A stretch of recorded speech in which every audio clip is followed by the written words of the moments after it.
राष्ट्रवादी जनलोक party सत्य के राष्ट्रीय संयोजक शेर सिंह राणा बुधवार को बिहार के औरंगाबाद पहुंचे, जहां उन्होंने एक विशाल जनसभा को संबोधित किया। अपने संबोधन में शेर सिंह ने समस्त राजपूत समाज को एकजुट होकर आरजेपी सत्य को वोट देने और अपनी सरकार बनाने की अपील की। राणा ने कहा कि राजपूत समाज आखिर कब तक दूसरों के आगे हाथ फैलाकर न्याय की भीख मांगता रहेगा। उसे अपनी सरकार बनाकर अपने साथ दूसरों के लिए भी न्याय का रास्ता तैयार करना होगा। सभा को संबोधित करने से पहले राणा ने हाल ही में राजस्थान के जयपुर में मारे गए करणी सेना नेता सुखदेव सिंह गोगामेड़ी को श्रद्धांजलि भी दी। राष्ट्रवादी जनलोक पार्टी ने आज औरंगाबाद में सुखदेव सिंह जी गोगामेड़ी, जो कि करणी सेना के राष्ट्रीय अध्यक्ष थे, उनकी हत्या के विरोध में और उनको श्रद्धा सुमन देने के लिए आज राष्ट्रवादी जनलोक पार्टी ने ये कार्यक्रम रखा था। हमारे जो जिला अध्यक्ष हैं श्री देवेश सिंह जी, हमारे जो युवा प्रकोष्ठ के अध्यक्ष हैं भाई नीतीश भाई, और हमारे संगठन के वरिष्ठ पदाधिकारी संजय सिंह जी, उनकी देखरेख में ये कार्यक्रम हुआ।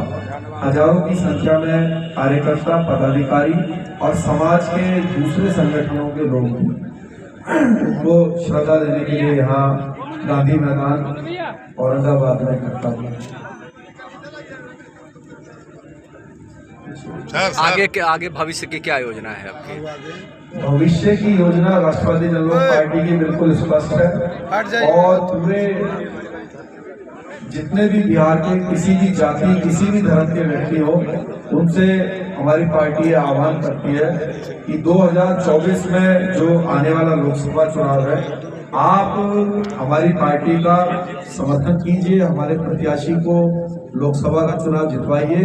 मैं राष्ट्रीय संयोजक होने के नाते आप सबसे वादा करता हूं, अपने बिहार के भाइयों से वादा करता हूं कि हम जाति धर्म से ऊपर उठकर हर उसका अधिकार सुरक्षित करेंगे जिसका अधिकार छीना जा रहा है। हमारे पार्टी का नारा है कि ना किसी को अपना अधिकार छीनने देंगे और ना किसी का अधिकार छीनेंगे। कई लोग ये बोलते हैं कि ये राजपूतों की, ये क्षत्रियों की पार्टी है।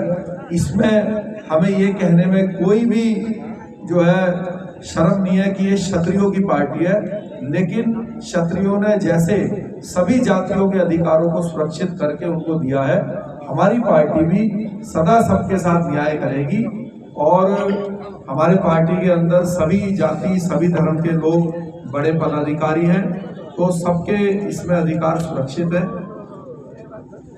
औरंगाबाद लोकसभा में, काराकाट लोकसभा में और बिहार की करीब 10 से 15 लोकसभा सीटों में हम लोग पिछले 1 साल से संगठन का ढांचा बनाने में लगे हुए थे और मुझे विश्वास है कि आने वाले 2024 के चुनाव में बिहार से हमें अच्छा रिजल्ट मिलेगा। कितने सीटों पर चुनाव लड़ेंगे और किन से गठबंधन हो सकता है आपका? देखिए, राष्ट्रवादी जनलोक पार्टी पूरे देश के 5-6 राज्यों में काम करती है। हरियाणा राज्य में अभी राष्ट्रवादी जनलोक पार्टी का ओम प्रकाश चौटाला जी की इनेलो पार्टी से गठबंधन है। अभी पीछे हरियाणा में एक कार्यक्रम था, तो नीतीश कुमार जी और आरजेडी से तेजस्वी जी भी उस कार्यक्रम में थे, मैं भी वहां पर था मंच पर। तो अभी 2024 में ऊंट किस करवट बैठेगा ये तो मैं अभी नहीं बता पाऊंगा, लेकिन हमारा मकसद सिर्फ सत्ता में जाना नहीं है। हमारा मकसद है हमारा जो मैनिफेस्टो है पार्टी का, जो हमारी विचारधारा है, जो भी राजनीतिक दल उस विचारधारा पे सहमति प्रकट करेगा, जिस प्रकार से आज राजपूत समाज के अधिकारों को छीना जा रहा है और हमारे दलित या पिछड़े या जो मुस्लिम भाई हैं उसमें भी भेदभाव पैदा करके जो है उनके भी अधिकार पूरी तरह से सुरक्षित नहीं है, तो जो युवाओं को रोजगार की बात करेगा, महिलाओं के सुरक्षा की बात करेगा, न्याय की बात करेगा, राष्ट्रवादी जनलोक पार्टी उसके साथ मिलकर चुनाव लड़ेगी। आरजेपी पार्टी सुखदेव सिंह गोगामेड़ी जी के श्रद्धांजलि कार्यक्रम से लेकर इस कार्यक्रम का आगाज कर रही है, क्या कुछ संदेश रहेगा? देखिए, श्रद्धा सुमन उनको अर्पित किए हैं।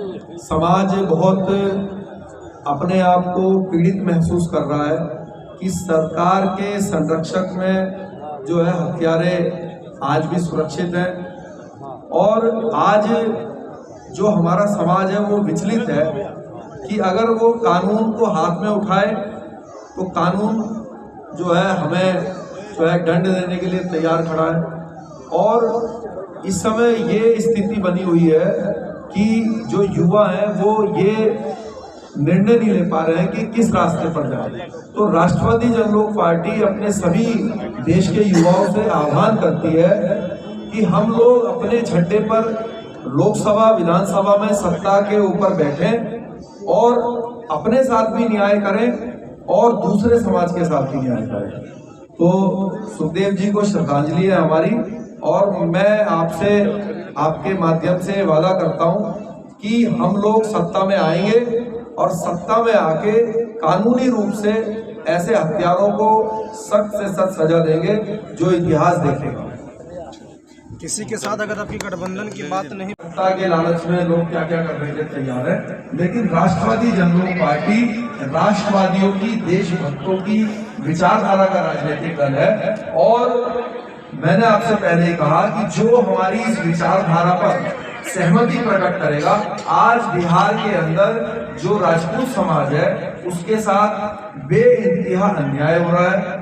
कोई रोजगार का उनके पास साधन नहीं है, भारी पलायन है। इसके अलावा दूसरे भी जो हमारे समाज के जो अनेक दूसरी बिरादरी के हमारे भाई हैं, समाज के भाई हैं, उनके साथ भी कोई यहाँ पर उनको भी कुछ मिल नहीं रहा है। इसीलिए आप देख लेंगे, अगर आप पूरे देश के अंदर पूरे हर राज्य को देखेंगे तो सबसे ज्यादा पलायन बिहार राज्य से है। आप दिल्ली जाइए, मुंबई जाइए, कलकत्ता जाइए, गुजरात जाइए, पंजाब जाइए, जम्मू कश्मीर जाइए, किसी भी राज्य में जाइए, कहीं कहीं तो ऐसे स्थिति बन गई है कि उसकी अपने राज्य की जनसंख्या कम हो रही है और बिहार के लोगों की संख्या वहां पे ज्यादा होती है। दिल्ली में तो मुझे लगता है कि कुछ समय के बाद जो है आधी से ज्यादा संख्या बिहार के भाइयों की होगी। तो ऐसा क्यों है? लोग बाग मजबूरी में अपना घर छोड़ते हैं। कोई भी अपने बुजुर्ग माता पिता को, अपने बीवी को, अपने बच्चे को छोड़ के दूसरी जगह नौकरी करने के लिए जाना पसंद नहीं करता। लेकिन दुर्भाग्य देखिए कि 30, 40, 50 साल से, बल्कि जब से देश आजाद हुआ है, यहाँ पर जो भी लोग सत्ता में आए हैं उन्होंने यहाँ पर ऐसा माहौल नहीं बनाया कि लोग अपने गाँव में अपने घर पर ही बैठकर अपना जीवन यापन कर पाए। तो राष्ट्रवादी जनलोक पार्टी ये लोगों से आह्वान करती है कि आप हमें एक बार मौका दीजिए। आपने समय समय पर दूसरों को मौका दिया है, अगर हमें मौका दिया जाएगा, हम बिहार के अंदर ऐसा वातावरण पैदा करेंगे कि आपको अपना घर, अपने बच्चों को छोड़ के जो है दूसरे राज्य में जाने की जरूरत नहीं पड़ेगी। आपके घर पर ही आपको रोजगार मिलेगा।